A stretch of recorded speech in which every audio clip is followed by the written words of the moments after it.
যে এই ৩৬ দিন এবং তার পেছনে যদি আপনি কিছু আলোচনায় আনতে চান, কারণ হঠাৎ করে ৩৬ দিনই তার সবকিছু হয়নি, ইতিহাসটা পেছনও আছে, সেটা আমরা অনেক সময় হয়তো আলোচনায় আনতে চাই না। আমি তো আপনার কাছ থেকে শুনতে চাই। জি, সালাম জিলুর ভাই, সালাম রনি ভাই। আমাকে আমাকে এখানে ইনভাইট করার জন্য আপনাদেরকে অনেক ধন্যবাদ। আমরা বুঝতে পারতেছি যেটা একটা নতুন বাংলাদেশ, কারণ এতদিন আমার তৃতীয় মাত্রায় পার্টিসিপেট করার সুযোগ হয় নাই। আমি জানি জিলুর ভাই অনেক লিমিটেশনের মধ্যেও প্রোগ্রাম কন্টিনিউ করে গেছেন, এবং আমার মতো অনেকেই যারা সাংবাদিকতা যুক্ত হয়েছেন আমাদের অনেকেই ওনাকে ফ্রন্ট রানার হিসেবে কনসিডার করেন।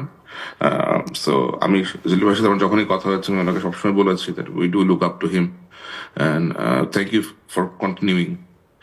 Thank you. বাট আমি আমি আমি শুরুতেই বলেছি যেমনটা, আমি আপনার দ্বারা যথেষ্ট পরিমাণে ইন্সপায়ার্ড, যদিও আপনি আমার অনেক ছোট, বাট আমি ইন্সপায়ার্ড।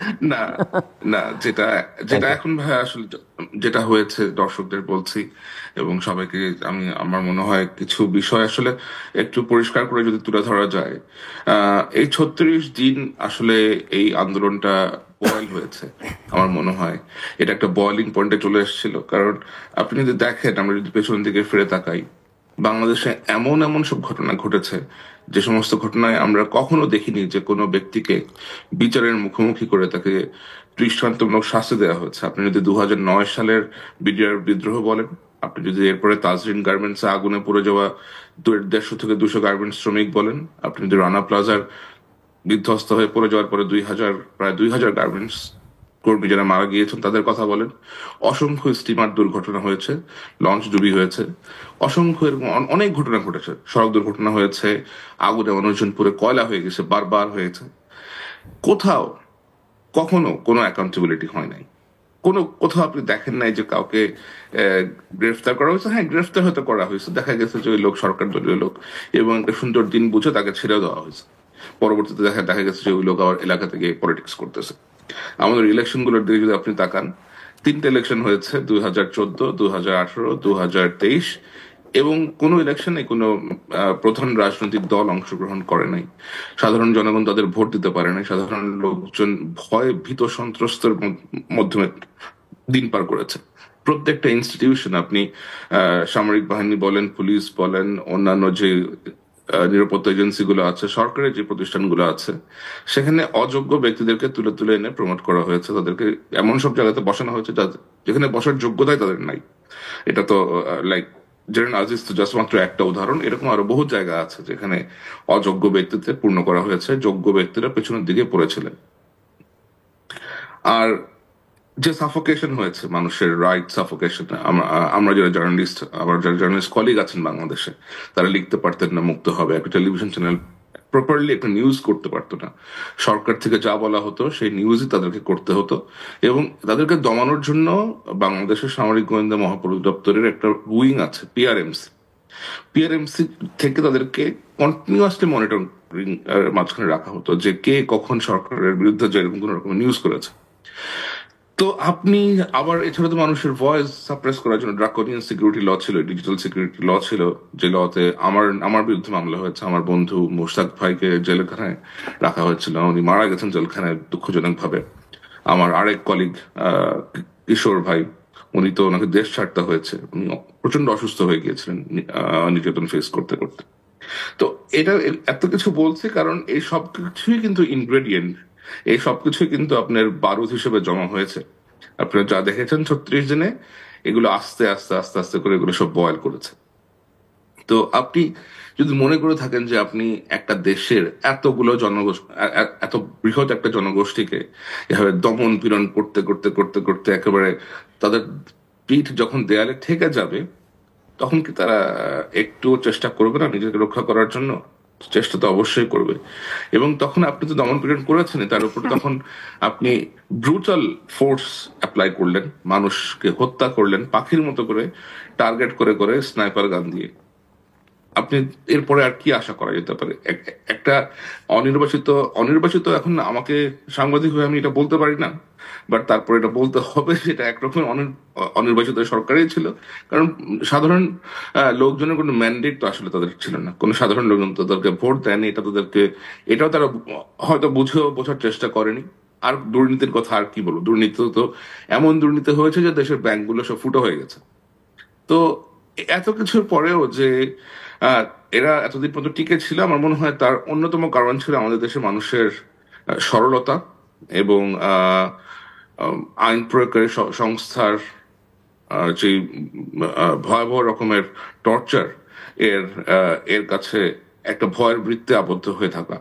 কারণ আমার মনে হয় এই ভয়ের বৃত্তে থেকে যদি তারা বের হয়ে আসতে না পারতেন, তাহলে তারা এখনো বোধহয় ওই ওই বৃত্তের মধ্যেই থাকতে হতো আর কি আমাদের সবাইকে। কিন্তু 16 তারিখে যখন ঘটনাগুলো ঘটলো, এটা যখন আরেকটু এসকালেট করে গেল, তারপরে যখন এতগুলো মানুষ মারা গেল, আমার মনে হয় সেটাই এটা ট্রিগার পয়েন্ট হিসেবে কাজ করেছে। আপনি এতগুলো মানুষ মারা যাওয়ার পরেও আমি শেখ হাসিনার মধ্যে কিন্তু আপনি কোন রকমের ভ্রুক্ষেপ অথবা কোন রকমের রিয়াকশন আমরা কেউই লক্ষ্য করতে পারিনি। বরঞ্চ ওইখানে একটা সভা আয়োজন করে বলা হলো যে ওই আরাফাত এসে বললেন যে এদের মধ্যে কেউ কেউ নাকি ড্রাগ নিয়ে এসেছিলেন। আপনি একটু চিন্তা করেন তো, এটা কতটা অমানবিক একটা কথা। আপনি দেশের শীর্ষ সব ব্যবসায়ীদেরকে, যারা ওই ফ্যাসিস্ট সরকারকে ক্ষমতা থাকতে মারাত্মকভাবে সহায়তা করেছে, আপনাদের সবাইকে ডেকে নিয়ে আসছেন এবং ডেকে নিয়ে এসে ওদেরকে সামনে বলতেছেন, পাবলিকলি বলতেছেন এতগুলো টেলিভিশন ক্যামেরার সামনে, যে যে ছেলেগুলো সাহসিক ভাবে নিজের জীবনের পরোয়া না করে নিজের অধিকার স্থাপনের জন্য বন্দুকে নলের সামনে দাঁড়িয়ে গেল, আপনি তাকে বলতেছেন যে সে নাকি ড্রাগ খেয়ে আসছে, এদের শরীরে নাকি মাদকের ইয়ে পাওয়া গেছে। How dare you! সে এই কাজটা করলো কিভাবে? এবং প্রধানমন্ত্রী ওইখানে বসেছিলেন। পরবর্তীতে তারা সবাই একই বললেন, এখানে জামাত শিবির ঢুকেছে, তৃতীয় পক্ষ ঢুকেছে। তৃতীয় পক্ষ কোথায় ছিল বাংলাদেশে? তৃতীয় পক্ষ কোথায়? বাংলাদেশে যে লক্ষ লক্ষ বিরোধী দলীয় কর্মীদেরকে ঢুকে আপনার জেলখানায় ঢোকানো হয়েছে, নেতা কর্মীদেরকে জেলখানায় ঢোকানো হয়েছে, বছরের পর বছর টর্চার করা হয়েছে, বাংলাদেশে তো কোনো তৃতীয় পক্ষ এক্সিস্টই করার কথা না। যারা এসেছে সাধারণ লোকজন এসেছে, সাধারণ ছাত্ররা এসেছে, ওদের ছাত্রদেরকে যখন হত্যা করা হয়েছে ওদের অভিভাবকরা আসছে। আর আমাদের দেশের মিডল ক্লাস সোসাইটি যখন ইম্প্যাক্টেড হয়েছে, মিডল ক্লাস সোসাইটিকে কিন্তু আপনি কোথাও পার্টিসিপেশন করতে দেখবেন না বাংলাদেশে। নর্মালি তারা সবকিছু থেকে নিজেদের গা বাঁচিয়ে রাখে। যে বাচ্চাগুলো মারা গেছে এদের অধিকাংশই মিডল ক্লাস ফ্যামিলির সন্তান। এবং তারপরে যখন পাবলিক পার্টিসিপেশন হয়েছে, সেটাই হয়েছে যেটা হওয়ার ছিল। Of course she had to collapse and her government collapsed. And আরো লজ্জাস্কর ভাবে she has to, like এমনই লজ্জাস্কর ভাবে that she had to escape the country. So এখন আমি মিস্টার রনি আপনাকে দিয়ে আবার আলোচনাটা শুরু করতে চাই যে এটা একটা চ্যাপ্টার গেল এবং এখন তাদের পরিণতি আসলে কি আশা করেন আপনি? শেখ হাসিনা এবং তার সহযোগী বা কোলাবোরেটর যেভাবেই বলি না কেন, নানান মাত্রার নানান গোত্রের আছে, কি শেখ হাসিনার বিচার হবে সেটা বলা হচ্ছে। এই বিচার কোথায় হওয়া উচিত, কিভাবে হওয়া উচিত সেটা নিয়ে প্রশ্ন আছে। এখন দেখলাম কেউ কেউ গ্রেফতার হচ্ছেন, তাদের বিরুদ্ধে মামলাও হচ্ছে। এখন আমার এটাও একটা প্রশ্ন যে মামলাগুলো যদি একেবারে যথেষ্ট তথ্য প্রমাণাদির কোনো অভাব নেই, আই উড সে যে এক জুলকারনাইন সামি অনেক তথ্য প্রমাণ দিতে পারবে এদেরকে ট্রায়ালের মুখোমুখি করবার জন্য এবং চূড়ান্ত শাস্তি নিশ্চিত করবার জন্য। কিন্তু যেন কোনো প্রকারে মামলা টামলা দিয়ে তাদের আবার ভবিষ্যতে পুনর্বাসনের একটা প্রক্রিয়া হয় কিনা সেটা নিয়ে, কারণ অতীতে আমরা অনেক মামলা দেখেছি এবং শেষ পর্যন্ত দেখা যায় সেসব মামলা কিছু হয় না। সো আপনার পরামর্শ কি এবং আপনি তাদের আসলে ভবিষ্যৎ কি দেখেন? সবাই বেঁচে আছেন, কেউ দেশে আছেন, শেখ হাসিনা তো দিল্লিতে আছেন। আচ্ছা, আমি লাস্ট যখন আমি তৃতীয় মাত্রায় শো এবং আমি সামি আপনার কাছেও শুনতে চাইবো যে এই ট্রায়ালটা আসলে বাংলাদেশের ভেতরে হওয়া উচিত কিনা, তাকে আনা যাবে কিনা, বা অন্যদের ট্রায়াল বা ইন্টারন্যাশনাল ক্রিমিনাল কোর্টে যাওয়া নিয়ে কিছু কিছু উদ্যোগের কথা আমরা শুনি। আপনার কাছে শুনবো মিস্টার রনি আগে। তো আমি যখন এই লাস্ট শো এখানে করলাম তখন আমি যেটা বলছিলাম এবং বারবার যেটা বলছি, আওয়ামী লীগ একটি আত্মঘাতী সংগঠন। তো এরপরে এই গণহত্যার পরে দেখা গেলো এটা আর কোনো রাজনৈতিক সংগঠন না। আওয়ামী লীগ অতীতেও যেটা করছে, সে তার রাজনীতি খেয়ে ক্ষমতার দিকে ছিল, ফলে ক্ষমতা যখন সে উচ্ছেদ হয়েছে তার সবই উচ্ছেদ হয়েছে, যার কোনো রাজনীতি নাই, ফলে তার কামব্যাক করার আর কোনো সুযোগ নেই। তো আপনি বলছেন আওয়ামী লীগের কামব্যাক করার কোনো সুযোগ নেই পলিটিক্যালি। আওয়ামী লীগ এবং শেখ হাসিনাকে আত্মহত্যা করেছেন আপনি বলতে চাইছেন? সুইসাইড করছে, এটা সুইসাইডাল, ডেফিনেটলি সুইসাইডাল। আপনার পলিটিক্স নাই, আপনি ক্ষমতার জোরে যা আসা তা করতেছেন, পুলিশকে দিয়ে গুলি করাচ্ছেন, আর্মিকে কিনার চেষ্টা করতেছেন, আপনি মিথ্যাকে সত্য, সত্যকে মিথ্যা, হ্যাঁ, যা খুশি তা করতেছেন। মানে এটা তো একটা কি বলবো যে মানে তার নাম নিত তো আমাদের মানে কি বলতো রুচিতে বাড়ত আর কি। হ্যাঁ, মানে সে মানে মানে প্যাথোলজিক্যাল লায়ার একজন। হ্যাঁ, মানে একটা যেখানে দরকার নেই ওখানেও সে দুটা মিথ্যা কথা বলে। তো এরকম একটা মানে আপনার রেজিম সে চালাইছে। তো সেইটা কামব্যাক এটা করবে কিভাবে? এটা কামব্যাক করানো হবে ল্যাবরেটরির মাধ্যমে। এটার অর্গানিক্যালি কামব্যাক করার কোনো সুযোগ নেই, কারণ তার পলিটিক্স বলে আর কিছু নাই। আরেকটা হলো এই ফ্যাসিজম বা আওয়ামী লীগের যে ফ্যাসিজম, এটাকে আমি বারবার বলতেছি, অনেকদিন ধরে বলতেছি, এটা কোনো ফ্যাসিজম না, এটা একটা মাফিয়াতন্ত্র। ফ্যাসিজম হইতে গেলেও একটা ইডিওলজি লাগে, সেটা আমি সমর্থন করি বা না করি, পাবলিকের পক্ষে যাক বা বিরুদ্ধে যাক, এটা আমরা পৃথিবীতে বহু দেখছি, বহু ইতিহাসে দেখছি। এবং কোনো ফ্যাসিস্ট এরকমভাবে পালায়া যায় না। এবং আওয়ামী লীগ যেটা বলতেছিল যে সে একটা গণহত্যা ফেস করার ঝুঁকিতে ছিল, পরে শেষে পর্যন্ত কিন্তু সেটাই সত্য হইল। এই গণহত্যার দিকে হাসিনা ঠেলে দিল তার গোটা কর্মী বাহিনীকে, তার লুটেরা কর্মী গুন্ডা বাহিনীকে গণহত্যার মুখে ফেলে দিয়ে সে পালাইলো।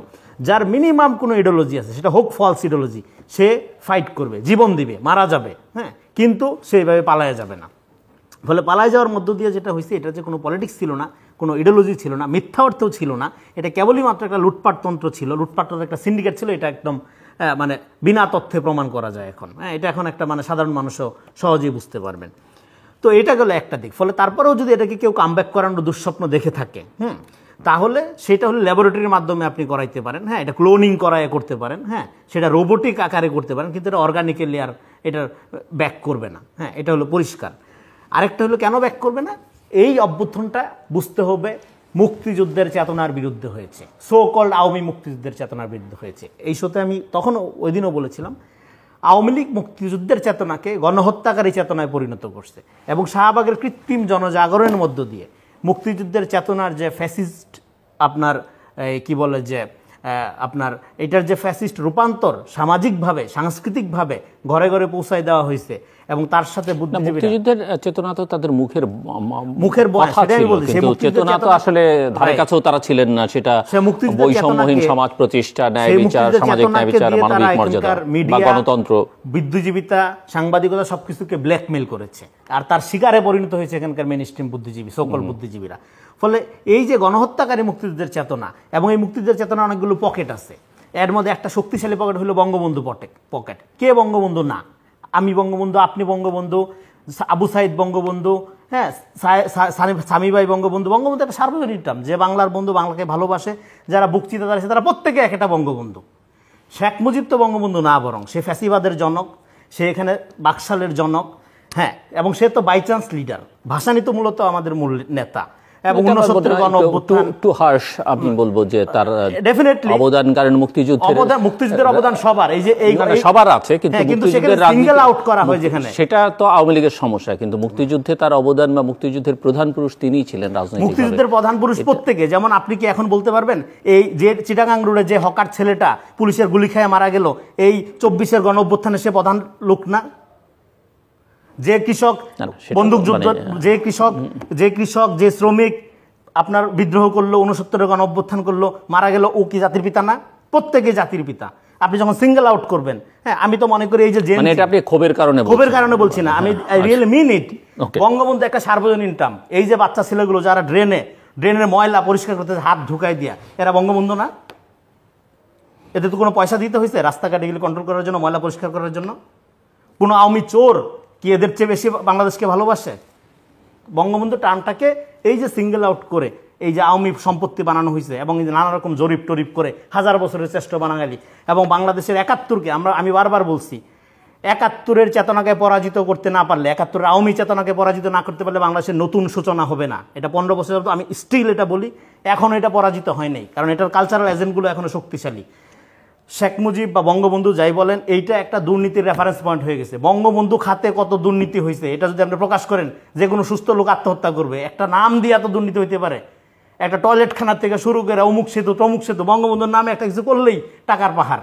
তো ফলে এই যে দুর্নীতির একটা সোনার খনি বঙ্গবন্ধু, তাকে আপনি জাতির পিতা, জাতির মডেল আকারে হাজির করতেছেন।